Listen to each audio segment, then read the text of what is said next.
amigos? ¿Qué tal? Muy buenas noches, bienvenidos a esta edición de A Boca Jarro, jueves 6 de abril. Y volvemos a temas locales, estamos ahora con los congresistas de Fuerza Popular, Octavio Salazar, y también el congresista Javier Velázquez Jequén, de Fuerza Popular y el Partido Aprista Peruano, respectivamente. ¿Lo dije bien? ¿Todo bien? Muy bien. Muchas gracias. Muy buenas noches. Partido Aprista Peruano, Fuerza Popular y el Partido Aprista, respectivamente. Perfecto. A ver, señores, en el Pleno se habían considerado muchos puntos en la agenda, pero finalmente se terminó. ¿Cuáles han sido los temas más importantes aprobados el día de hoy? Porque han quedado muchos temas en la agenda. Estaba la derogatoria de justamente el decreto vinculado a los panamericanos. Estaba el tema que justamente había planteado ayer noche aquí en el programa de Jaime Altaus el ministro del Interior, Carlos Basombrío. Esos temas no se han visto el día de hoy. No, esos temas no se han visto. El otro punto que se ha visto es el tema del acaparamiento. ¿No? ¿Esto finalmente fue aprobado? Eso fue aprobado. Y el tema, con relación al tema del régimen disciplinario de la policía, bueno, todavía ese tema no se ha visto. Indudablemente que cuando nosotros hablamos de régimen disciplinarios, tenemos nosotros que hacerle una mirada a lo que significa estos manuales que norman el comportamiento del personal policial, el comportamiento del personal militar, y que indudablemente esto tiene que regirse también al debido proceso, tiene que regirse específicamente al principio de la doble instancia. Es decir, si un efectivo policial militar es sancionado por una falta, sea esta leve, sea esta falta grave o muy grave, necesariamente tiene que haber la doble instancia institucional al interior de la institución. Es decir, viene la sanción y él puede reclamar. Pasado esto, si le ratifica la sanción, tendría que ir ya al Poder Judicial a un contencioso administrativo. Lo que ha hecho, esta nueva ley de régimen disciplinario sacada por este gobierno ha anulado una instancia y solamente permite una sola de ellas, y que cuando el personal es sancionado, la única opción que tiene es ir al Poder Judicial a un contencioso administrativo. Entonces, ese es el tema de la doble instancia que tiene que respetarse y se respeta en todas partes del mundo. Entonces, yo creo que es importante de que se tenga que colocar en el régimen disciplinario con la finalidad de poder cumplir con lo que la Constitución manda. ¿Cómo ha venido sucediendo hasta ahora? ¿En estos momentos funciona el tema de la doble instancia? Funciona. ¿Y usted diría cuáles han sido los resultados cada vez que se ha querido juzgar o sancionar a un policía cuando ha sido probadamente encontrado con una responsabilidad? El principio de la doble instancia es un principio universal. Sí, pero independientemente, un principio de doble instancia puede funcionar bien o puede funcionar mal de acuerdo a las personas que aplican el principio de la doble instancia, es decir, del sistema que tiene la policía para sancionar. ¿Cómo ha venido en la práctica? Es que eso se llama debido proceso. Correcto. Eso se llama debido proceso. Si a la persona es sancionada, tiene derecho él a solicitar una revisión de su caso. Sí. Conforme.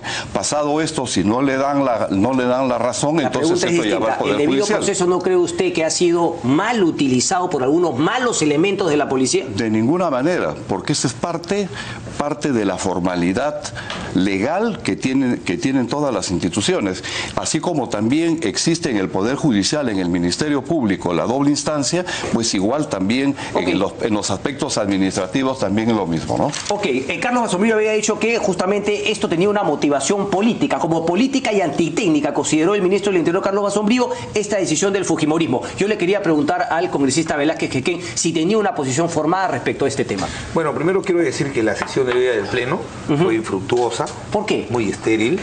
Mejor nos hubieran dejado los parlamentarios en la zona de emergencia ayudándonos. Se plantearon tres iniciativas legislativas. No voy a hablar sobre la de Octavio y apoyo su posición. Se ha aprobado primero la ley que castiga el acaparamiento, la especulación en zonas de emergencia, y ahí hemos contribuido para que esa norma pueda ser realidad en las próximas emergencias. Y luego entró en debate un proyecto de ley que presentó nuestra bancada, que tenía que ver con incorporar a los pequeños agricultores que han perdido sus cultivos de la campaña de 2016-2017 y que plantea que son aproximadamente 3.000, 3.500 de incorporarlos al régimen PREDA. O sea, anteriormente, cuando habían fenómenos de la naturaleza que afectaban las campañas agrícolas, el Estado acudía a través de Agrobanco, les congelaba parte de esa deuda y el resto la refinanciaba. Hoy día había un consenso en todo el Pleno y de pronto viene una llamada del Ministerio de Economía y los fujimoristas, que están de amores con el gobierno, retiraron el proyecto y lo mandaron a la comisión respectiva. De verdad que esto hubiera sido un alivio para los pequeños agricultores que han perdido sus siembras y sus cosechas. ¿Cuál sería la intención del Ejecutivo de finalmente no aprobar esta ley? ¿Sabes qué se han atrevido a decir? Y los fujimoristas le han hecho el juego al gobierno de que eso cuesta 10 millones de soles y que no hay plata para eso. ¿Sabes cuánto es 10 millones de soles? Los sueldos que se han duplicado los ministros en un año. Así quieren hacer los panamericanos. O sea, así quieren hacer. Ese ha sido el argumento que han dado ahora. El Banco Agrario compra esas deudas y hay fondos para eso. Entonces, lo han mandado a las calendas griegas y no se ha visto el tema de los proyectos de ley también que hemos planteado para derogar los 2 decretos legislativos que organizan los panamericanos. ¿Y por qué no se han visto? Eso también se habría mandado a la comisión y también sería parte de esos amores que usted menciona entre el Ejecutivo y el fujimorismo. ¿Por qué? Ahorita le voy a dar la palabra. El debate, Octavio habló, todos los fujimoristas hablaron a favor del proyecto de ley. ¿De qué proyecto de ley? ¿Me habla de los 10 millones del agro? O el nuestro. Yo me reuní en Lambayeque, en la emergencia me he reunido con la Comisión de Regantes y la Junta de Usuarios. Todos ellos pedían, tienen sus créditos de 20.000, 30.000 que les ha dado Agrobanco, las cajas municipales. Y ahora a raíz del fenómeno del Niño, obviamente que esta cadena de pago se perturba. Siempre, esto no es novedad, esto no es clientelismo, siempre se ha auxiliado a los agricultores. Ahora resulta que los del gobierno dijeron, no, vamos a sacar un decreto de urgencia, pero eso es mañana, pasado. Los intereses siguen pasando. Hoy día, un pequeño agricultor que perdió su campaña, su cultivo, tiene que prestar a usureros, tiene que prestarles para poder pagar la cuota en Agrobanco y en las cajas rurales. ¿Qué tal despropósito?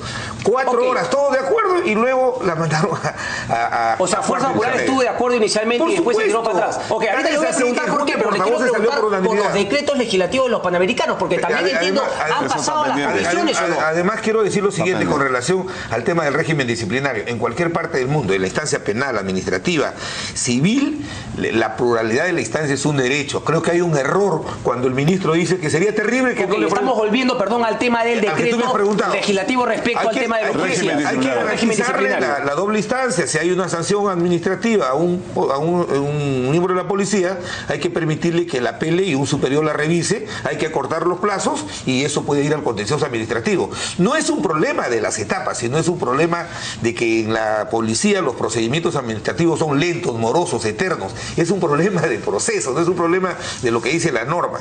Yo creo que está muy bien garantizarle a un policía de que cuando lo sancionan, pueda plantear que se le revise, un superior jerárquico lo revise y ahí termina la instancia. Podemos acortar los tiempos, los plazos. Para eso se necesita mayor gestión. Pero no creo que con esto se acabe el mundo. Ok, pero parece que hay mucho más, ¿no? Porque yo he escuchado algunas voces del Ejecutivo que habrían dicho, bueno, ok, esto podríamos revisarlo, pero digamos, esto no es lo único de este decreto legislativo. Es un tema fundamental. Con eso se solucionaría el impasse, con permitir el tema de la doble instancia. Estamos dispuestos a... Eso muere ahí. Con eso solucionaría. Por supuesto que sí. Ok, ¿se ha planteado eso? ¿Se han hablado con congresistas del oficialismo para que puedan servir de intermediarios con el Ejecutivo para cambiar este tema? Porque ya no se está a tiempo, o se podría cambiar esto y finalmente aprobarse, porque esto está bajo el mando justamente está vigente. La norma, ahora, si la segunda instancia está vigente. O sea que no es un apresuramiento. No hay ningún apuro. La están aplicando. Lo que hay que hacer es corregir. Mire, muy bien que sancionen a los malos policías, pero nadie dice lo contrario. Si al más avesado delincuente en el Poder Judicial tú le das la garantía que cuando un juez lo condena, otro revise para... Okay. Por favor. Quiero pasar al congresista Octavio Salazar para que responda sobre este tema, ¿no?, de amores, pero le quería preguntar por el decreto, ya que usted me trajo a colación el tema de los panamericanos. ¿En qué ha quedado? ¿Se ha pospuesto para un nuevo pleno o ha vuelto a la comisión? La semana pasada, cuando se reunió con la mesa directiva de la Junta de Portavoces, Mauricio Mulder específicamente pidió que estos fueran uno de los temas que se priorizaran. Que de una vez definamos, pues, el gobierno dice que tiene plata para atender la reconstrucción y para hacer los Juegos Panamericanos. ayer volvimos a reiterar y se incluyó en esta norma prioritaria. Creo que he puesto 21 de 23 temas. Pero no se quiere discutir. Entonces, hoy día el argumento del gobierno dice, no tenemos 10 millones para salvar la deuda de los pequeños agricultores. Pero la pregunta sigue siendo la misma. ¿Se ha quedado como un punto para tratarse en el próximo pleno? No ha vuelto a la comisión como el caso del tema agrario. Hoy día hemos reclamado y ojalá que el miércoles se vea, ¿no? Debe verse. ¿Cuáles son esos enamoramientos entre Ningún el oficialismo y Fuerza Popular? Ningún enamoramiento. Parece que está celoso, más bien, porque el señor Quisquén solamente quiere ser él, el único que recibe los amores de Fuerza Popular. Si se comienza a dar, imagínate, empieza el debate y se comienza a dar vueltas y vueltas sobre lo mismo, quién nació primero, el huevo o la gallina en el debate, es obviamente que se tiene que decir, oye, mejor pase tú a comisiones. Ese es el tema. El día de hoy, obviamente han habido muchos congresistas que han participado durante todo el debate. ¿No ha sido productivo por A o B motivos el pleno del día de hoy? Teníamos una agenda mucho más larga, pero tampoco se le puede privar que el congresista participe en los diálogos, en las discusiones. Claro, entonces, se aprobó el acaparamiento de especulación y la segunda fue una propuesta de Fuerza Popular que tiene mayoría para declarar de interés nacional y utilidad pública la construcción de represas. Es un saludo a la bandera, es una norma que la cuelga el congresista que la ha propuesto, la cuelga en la puerta de su oficina. Pero eso es parte de los usos, ¿no? Costumbres del Congreso, si tiene mayoría. Yo creo que lo más fructífero hubiera sido darle una herramienta a los agricultores pequeños, a los pequeños, que tienen créditos no mayores de 50.000 soles, que han perdido su campaña agrícola del 2016-2017, una herramienta para que puedan refinanciar sus créditos. Creo que ahí tiene votos, bastante votos tiene en ese caso. Eso también da la impresión, discúlpeme que le diga. Lambayeque, Piura Tumbes, Cajamarca, Piura Tumbes, La Libertad, Ancash, Ica. 10 millones únicamente, bueno, eso llama la atención. Pero indudablemente creo que eso se va a tener que dar, porque al agricultor hoy en día se ha quedado, en muchas partes del norte se ha quedado sin nada. Todas las cosechas que ellos que tenían que sacar se han perdido. Entonces, indudablemente es un grave problema que van a tener ellos dentro de su manutención. Entonces, creo que el Estado necesariamente va a tener que asumir ese tema, ¿no? Algo había asumido, entiendo, con un decreto justamente de urgencia para darle un bono de algo de 1.000 soles y qué sé yo, pero eso no apunta justamente. Es otra cosa. Eso es otra cosa. Eso tiene que ver con... Todavía eso está en una promesa de darle 1.000 soles a los agricultores por cada hectárea que han sido afectadas por el fenómeno del Niño. Aquí estamos hablando de la cadena de pagos. Aquí hay modestos agricultores que han prestado a Agrobanco, a una caja municipal, 10.000, 20.000, 30.000 soles para hacer su siembra. Correcto. Y la han perdido como producto del fenómeno del Niño. Correcto. Entonces, hay varios temas que quiero tocar con ustedes. El tema de la ley de medios, el tema de los crímenes de odio y esa postura que está teniendo pues con Enrique Cornejo me llamaba la atención, pero tenemos que ir a una pausa porque hay problemitas con el micro, ¿no? Venimos. Bien, estamos de vuelta. Primero lo informó, no vía Twitter, estuvo en una entrevista también con Canal N, pero después hubo un enlace incluso con Mauricio Müller que le dijo a Enrique Cornejo que qué raro, ¿no? Que normalmente cuando alguien está con problemas, ¿no?, de acusaciones de corrupción, con la justicia detrás de uno, siempre apela a la política como un manto de protección, refiriéndose a que Enrique Cornejo había anunciado su candidatura a la alcaldía de Lima. ¿Por qué, congresista Velázquez Quisquén, por qué seguir, digamos, qué sienten que le ha hecho de malo Enrique Cornejo al partido aprista para habiéndolo ya dejado, pues que sigan ustedes justamente cuestionando todo lo que hace o dice Enrique Cornejo? No hemos cuestionado lo que él hace o dice. El señor renunció. Yo acá en tu programa le dije, señor, usted ya no es del partido, ya no hable de nuestro partido. Okay. Pero ahora cuando él habla, que va a formar su movimiento independiente para ser candidato, dice porque en el partido que estuve no se lucha contra la corrupción. ¿Y qué nos ha dejado como legado? ¿Acaso a veces ustedes injustamente dicen que el APRA tiene que responder por el señor Cuba, por el señor Luyo, que no son militantes del APRA, son los amigotes del señor Cornejo? Entonces yo saludo su candidatura porque ya veré cómo va a ser su lista municipal, cuántos Cubas, cuántos Luyos van a tener. Nosotros vamos a tener candidato propio, un militante del APRA, que no va a tener rabo de paja y que va a ser una propuesta joven y que va a competir. Pero nosotros, hágase buen viento, que el señor postule, pero que no se preocupe por nosotros.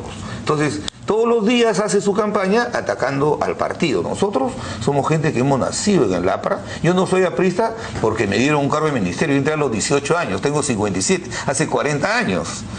Entonces, que no nos vengan, cuando a nosotros nos duele cuando nos dicen, ¿sabe qué? Funcionario aprista, el señor Cuba. No, el señor Cuba amigo del señor Cornejo. Entonces, no es militante del partido. Y por eso nosotros tenemos que defender la intangibilidad. Como Enrique Cornejo también es funcionario aprista. Sí, pues, por más que haya renunciado al partido aprista, es funcionario aprista. Mira, déjalo al señor Cornejo que haga su campaña, que ojalá que los limeños voten por él. Él ha dicho de que, mira, acaba de decir ahora que si no hubiera postulado por el APRA hubiera sacado más votos. Yo te hago una apuesta. Todos los que han traicionado al partido siempre han pasado a la fila de los ilustres desconocidos. Nada más te digo eso. Octavio Salazar, ¿qué opina sobre esta situación un poco? ¿Le parece positivo que Enrique Cornejo finalmente se haya alejado del partido y que ahora, digamos, desee candidatear a la alcaldía de Lima? Bueno, realmente es su decisión de él dejar el partido aprista y postular en forma independiente, es su voluntad. Claro. A la final es él estará viendo una opción, ir solo, ir independiente, para poder tener los votos de los independientes. Bueno, son temas y decisiones que le compete pues a cada uno de los que está postulando, ¿no? Otros temas que están más vinculados a Fuerza Popular, lo conocido hoy día, ¿no?, de parte de Patricia Donaire, que es justamente congresista de Fuerza Popular, que está trabajando en la comisión para este tema de la reforma política electoral y el planteamiento de una vacancia presidencial cuando incumpla las promesas de campaña. ¿Tiene sentido? ¿Es factible? ¿Es una posición de Fuerza Popular? Cuéntenos un poco. Bueno, esa es una propuesta ya está en la comisión. Eso tiene que evaluarse en bancada y finalmente tiene que ir al Pleno y en el Pleno se tendrán que tomar pues todas las decisiones necesarias. A eso hay mucho pan que rebanar todavía, creo hay que seguir discutiendo. Pero ¿no? usted tiene una posición formada al respecto, ¿le parece que sería positivo el tema de, digamos, que sea una causal de vacancia cuando un presidente no cumple sus promesas? Habría que evaluarlo, ¿no? Hay que ver muchos escenarios en los cuales esta propuesta se está dando. ¿Qué te digo? Todavía no tendría yo una situación clara sobre el particular. ¿Y Creo usted, que congresista, yo estoy mucho en esta tema, comisión, ¿no? que elabora la propuesta electoral. Mira, en 1856, en la Constitución del año 56, se establecieron unas causales un poco subjetivas que tuvieron que retirarse porque no podían objetivamente calificarse. Sí. Por ejemplo, en la de 1856 se establecía de que, por ejemplo, que podía darse la vacancia al presidente cuando modificaba el régimen de gobierno o cuando dictaba decretos en contra de la soberanía del propio país. Hoy día la Constitución establece 5 causales muy concretos. Y muy objetivamente... objetivas, okay. por 5 causales. Por muerte, por renuncia, por incapacidad física o moral. Hubo un último presidente que fue declarado la vacancia por incapacidad moral y por salir fuera del país sin permiso del Congreso o por quedarse fuera del país. ¿De quién me está hablando? No recuerdo.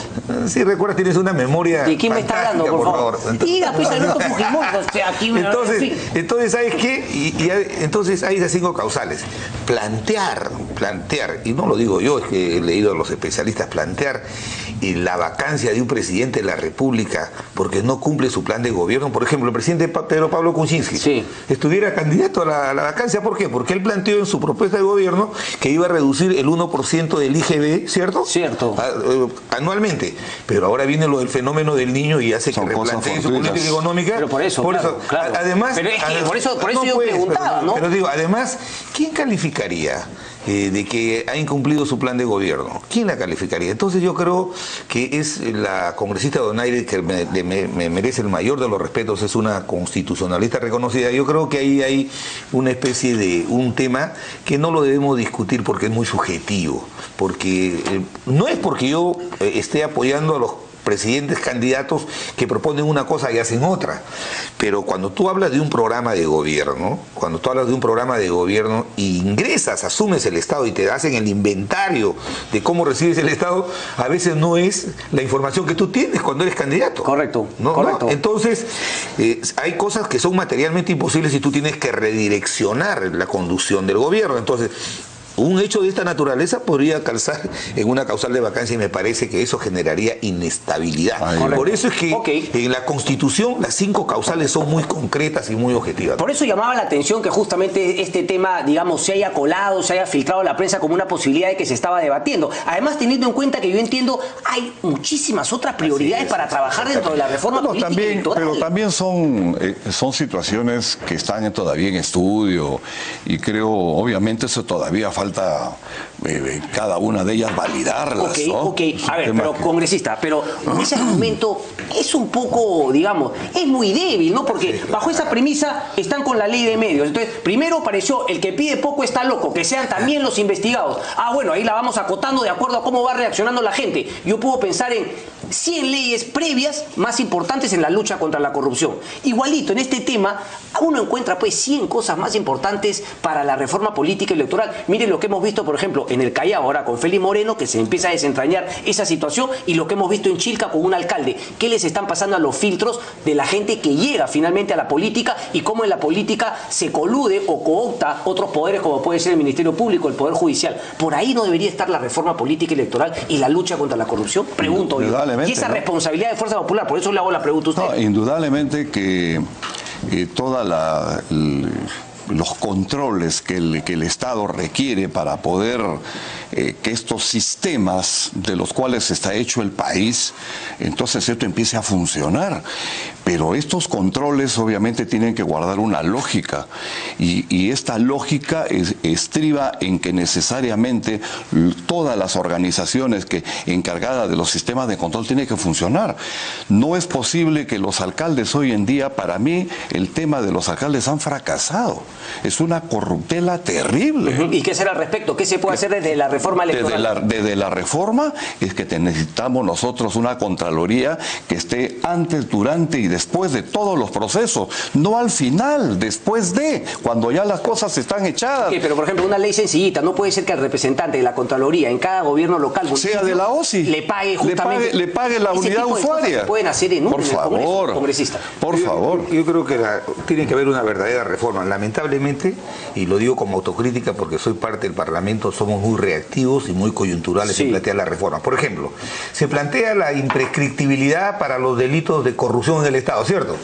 Pero no hay imprescriptibilidad para aquel delincuente que mata y viola a una menor de 7 años.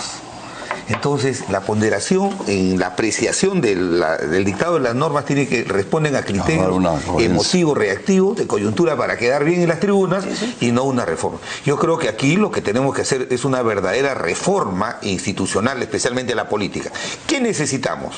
Un sólido sistema de partidos, que se creen nuevos partidos o fortalecer los que hay, que se consolide la democracia interna, que acabemos con el voto preferencial, pero primero hagamos que las elecciones internas de los partidos políticos se realizan en un solo día en todos los partidos políticos, primero para sacar del mercado electoral aquellos. Yo estoy completamente de acuerdo con usted, pero cuando usted me lo dice, yo pienso en el APRA, me sale una sonrisa, pero ¿qué puedo hacer? ¿Por qué? Porque en el APRA no se está haciendo nada de eso. El partido que más aplicamos los principios democráticos. Okay. Por ejemplo, acabamos de postergar el Congreso y había un candidato que ya se fue que decía, ¿por qué postergar?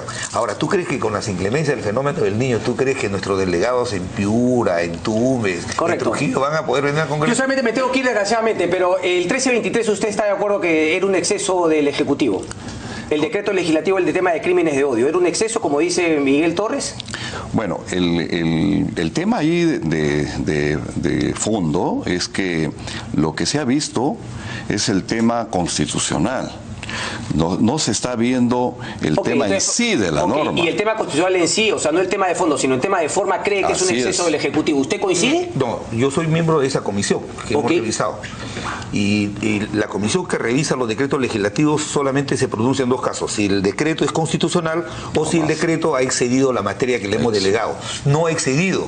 ¿Cómo es posible que una minoría vulnerable no puede ser objeto de protección en las medidas que se dan en la lucha contra la seguridad ciudadana? Es terrible. Yo creo que aquí hay un exceso del fujimorismo que ha hecho pesar sus votos numéricos y no la razón.